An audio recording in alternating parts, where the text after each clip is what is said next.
এখন ইমার্জেন্সি সময় আর এখন রাস্তায় একটাও গাড়ি নেই। কিরে ওইটা বন্ধু রফিকুলের মতো লাগে না?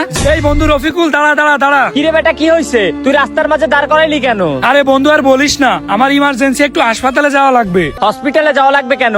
কার কি হলো আবার? আরে আমার আম্মু হসপিটালে ভর্তি, হঠাৎ করে নাকি বেশি অসুস্থ হয়ে গিয়েছে। বন্ধু তোর বাইকটা একটু দে না, এখনই যাওয়া লাগবে। এ বন্ধু, তুই তো বাইকও তেমন চালাইতে পারিস না, আর এই রাস্তায় তো সব বড় বড় গাড়ি চলে। তুই যদি বাইক নিয়ে যাস তাহলে তো তুই অ্যাক্সিডেন্ট করবি। দেখ বন্ধু, আমার বাইক ভেঙে চুরে গেল আমার কোনো সমস্যা নাই, কিন্তু তোর যদি কোনো কিছু হয়ে যায় তাইলে আমি নিজের কি জবাব দিমু? আসলেই তো, ও আমার নিয়ে কত চিন্তা করে। আচ্ছা ঠিক আছে, তাহলে তোরা যা। এখন আবার কল দিল কিডা? আরে হাসপাতাল থেকে। হ্যালো, এ অব্র, তোর মা এখন একটু সুস্থ আছে, তুই একটু দেরি করে যদি হসপিটালে আসোস কোনো সমস্যা নেই। দেখি যাই ওদের সাথে দেখা করি।